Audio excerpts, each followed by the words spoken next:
La plupart des closers veulent être des tueurs. Ils veulent se sentir puissants. Ils ont l'image de cet excellent closer qui vendrait de la glace à un esquimau, du shampoing à un chauve, ou même des actions pourries à des gens extrêmement fortunés. Est-ce que ça vous rappelle quelque chose, ça?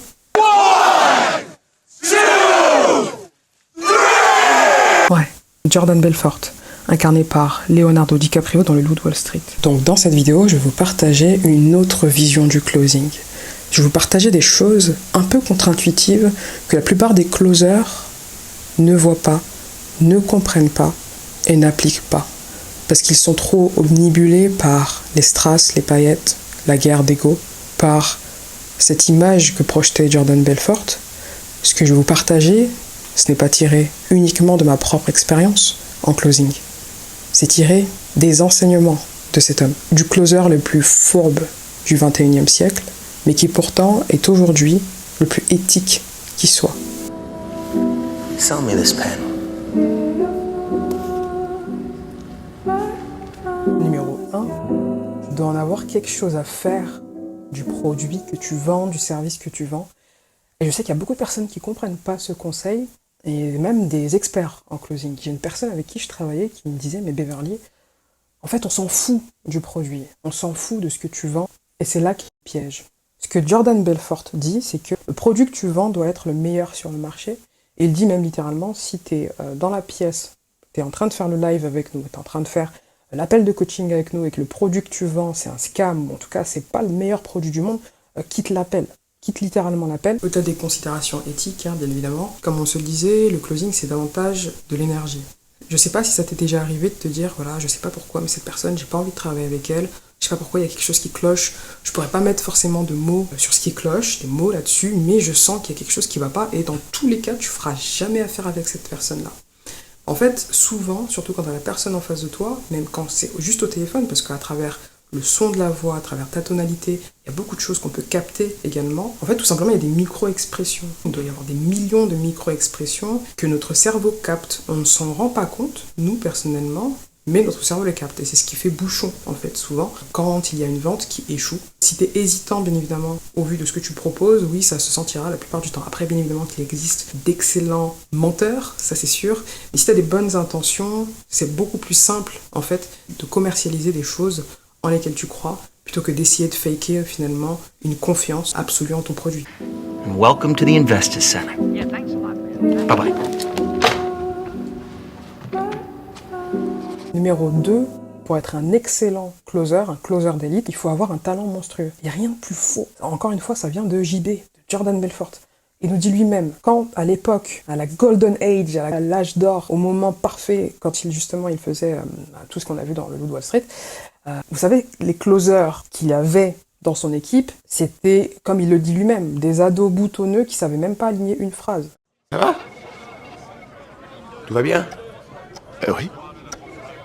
Tu nettoies ton aquarium, c'est ça? Oui, j'avais une minute. Il a réussi à les transformer en closers d'élite, qui non pas vendaient uniquement des actions nullissimes à des personnes très peu fortunées, bien au contraire, ces ados boutonneux, comme il les appelle, vendaient pour des millions et des millions de dollars d'actions, en fait. Donc il vendait à des personnes fortunées. On l'a vu le switch aussi dans Le Loup de Wall Street, quand il est passé de son ancienne stratégie, quand il vendait à des personnes peu fortunées, à quand il s'est mis à vendre justement avec son équipe des actions à des personnes très fortunées. Donc on n'était plus du tout sur les mêmes chiffres, on n'était plus du tout sur les mêmes montants, c'est-à-dire 1 000 $, 2 000 $, allez, 10 000 $. Non, on était vraiment sur des virements bancaires de millions de dollars à des gens qui les avaient eu simplement au téléphone. Et ces gens-là, c'était pas des gens extrêmement talentueux. Finalement, le closing, c'est beaucoup plus une science qu'un art. À partir du moment que tu as la bonne formation, et pour moi, il n'existe pas de meilleure formation sur le marché que celle de Jordan Belfort. Je parle de tout son écosystème, je parle pas uniquement de ses formations. Il y a son livre déjà qui est déjà beaucoup plus accessible que ses formations à 3 000 € qui sont exceptionnelles par ailleurs. Mais il y a déjà son livre qui donne beaucoup d'informations, et c'est le meilleur moyen de step up dans son game. Le talent n'est pas dans l'équation. Le talent, c'est l'exécution, le talent, c'est le fait d'appliquer la méthode, et le talent, c'est d'avoir des appels. D'avoir confiance. Une compagnie en qui nos clients croient. Une firme dont les fondations sont si profondément ancrées dans Wall Street que tout... Sales, if anything, is a numbers game. It's like when you fish. the more times you cast your rod out, you cast into the ocean, the more fish you're going to catch. Le talent, c'est d'avoir des appels, question de chiffres. À partir du moment que tu as X appels, tu sais que tu as tel taux de conversion, j'ai une bonne formation. L'objectif, c'est pas d'essayer de closer chaque personne. L'objectif, c'est que tu te dises, OK, sur 10 appels, je close combien de personnes? Et ça nous amène justement au prochain point.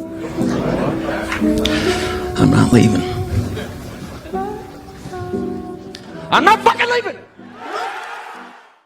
Ne pas chercher à vendre à tout prix.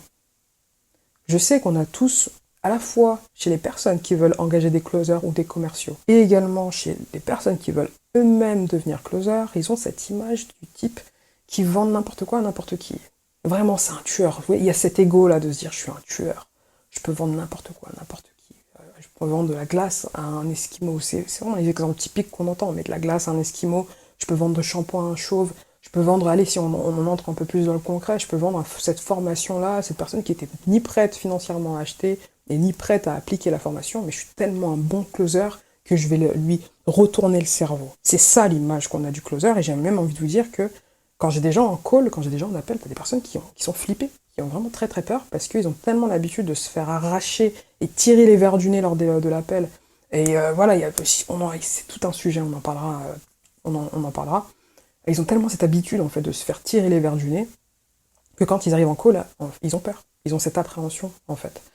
Et quand je dis ne pas chercher à vendre à tout prix, c'est que t'as des personnes qui ne sont pas des acheteurs qualifiés. Selon Jordan Belfort, un acheteur qualifié est une personne qui, numéro 1, a les moyens pour s'acheter notre solution. Numéro 2, elle a envie d'acheter notre solution. Et numéro 3, elle en a besoin maintenant.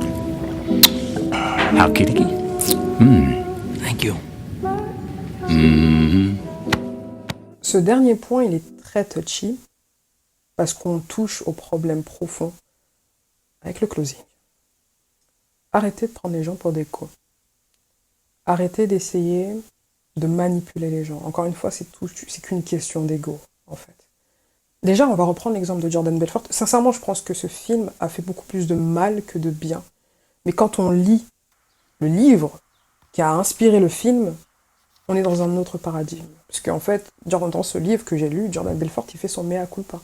Littéralement. Il fait son mea culpa. Mais il y a des choses que les gens ne voient pas. C'est-à-dire que la plupart des closers, ils vont se focaliser sur eux, ils vont être dans l'ego, ils vont regarder le film, ils vont voir Jordan Belfort avec des femmes dans les excès, la drogue, peu importe tous les excès, et qu'il fait des millions et des millions d'euros. C'est ce qu'ils voient. Ils voient quand il se fout de la gueule de ses clients. C'est ce qu'ils voient. Donc tu vois justement aussi émerger ce genre de clowns aujourd'hui sur Instagram qui reproduisent un petit peu la même énergie. Ça, c'est que la partie émergée de l'iceberg. Mais la partie immergée, c'est quoi? Pour parvenir à faire autant de chiffres, Jordan Belfort, il a dû susciter une chose très essentielle chez les personnes qu'il avait au téléphone.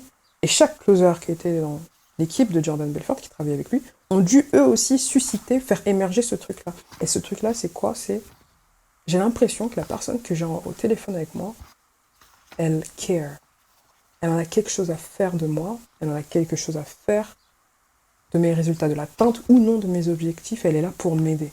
On est bien loin de cette caricature qui consiste à se dire, ok, je suis insolent, je suis manipulateur, je suis arrogant même parfois, je challenge la personne d'une manière très maladroite aussi, il faut le dire, j'ai regardé des choses qui étaient absolument incroyables, et je close quand même. Personne ne donnerait, est-ce que toi déjà qui regardes cette vidéo, est-ce que tu donnerais ne serait-ce qu'un euro à quelqu'un qui se fout de ta gueule? Est-ce que tu donnerais ne serait-ce qu'un euro à quelqu'un qui te tire les verres du nez, qui veut pas que tu quittes l'appel sans avoir lâché un euro? Oui, c'est possible que tu lâches un euro parce que tu as craqué, la personne elle t'a eu à l'usure. Et quand tu raccroches le téléphone, comment tu te sens? Tu te sens comme une merde et tu as l'impression que la personne elle t'a manipulé en fait, littéralement. Je peux en parler aussi bien parce que je l'ai vécu, parce que tu as beaucoup de personnes, je passe des centaines de calls. Les personnes que j'ai au téléphone aujourd'hui, avant de m'avoir en visio, elles sont en stress. Parce qu'elles ont l'habitude justement de cette tactique de closer qui consiste à justement ne jamais laisser une personne quitter le call sans laisser de l'argent sur la table, etc., etc. Et lorsque je les ai au téléphone, lorsque je les ai en visio, ils sont rassurés. Tous sont rassurés. Et on me l'a dit. Et je parle pas de personnes qui gagnent 1000, 2000, 3000, 4000 euros par mois. Je parle de personnes qui sont à 50K et plus. Et qui me remercient à la fin de l'appel et qui me disent « Purée Beverly, avant de t'avoir au téléphone, J'avais peur en fait de tomber sur tous ces closers qui justement usent de ces tactiques-là, etc., ces tactiques de manipulation. J'avais vraiment le sentiment qu'il y a un changement de paradigme, qu'on sort de ce closing extrêmement toxique qui consiste à tirer les verres du nez, qui consiste à faire pleurer les gens au téléphone, à les mettre mal, à les foutre dans la merde sur l'échelle émotionnelle, qui consiste vraiment à les mettre au plus bas pour justement les manipuler le mieux possible et leur vendre nos solutions. On sort de ce paradigme-là. Ça c'est l'ancien monde. Et c'est l'ancien monde qui n'a jamais été le monde des meilleurs closers. En fait, ce que j'observe depuis que je travaille avec des personnes qui sont au top niveau, c'est que les meilleurs closers n'ont jamais été comme ça. C'est un fantasme, les gars. C'est un fantasme, c'est une image, c'est quelque chose qui a été créé par un film. Sortez de cette image. Mettez-vous à la place des personnes que vous avez en face de vous. Mettez-vous à la place de la personne que vous avez au téléphone. Arrêtez, sortez de cette dimension-là. Arrêtez de croire les coachs d'Instagram qui sont plus des vendeurs de rêves et des formateurs que des personnes qui closent vraiment. Mettez-vous à leur place. Et je dis pas que tout le monde fait de la merde. Je dis pas que tout le monde est nul. Je dis juste qu'il y a un changement de paradigme, déjà de 1 qui s'opère, qui fait que les tactiques de manipulation qui fonctionnaient avant, il y a 2, 3, 4, 5 ans, et qui fonctionnent encore un petit peu aujourd'hui sur des audiences qui sont pas éduquées du tout à ces techniques-là, ce truc-là, c'est en train de s'effondrer. C'est en train de s'effondrer complètement. Et les meilleurs closers n'ont jamais utilisé ces tactiques-là. Et une fois que tu as saisi ça, que tu as la bonne éthique, que tu as le bon nombre de calls par jour, par semaine, en fonction des objectifs que toi tu veux atteindre. Moi, je sais exactement le nombre de calls que je dois prendre par semaine pour atteindre mes objectifs financiers. Une fois que tu as débloqué tout ça, le reste, c'est de l'exécution.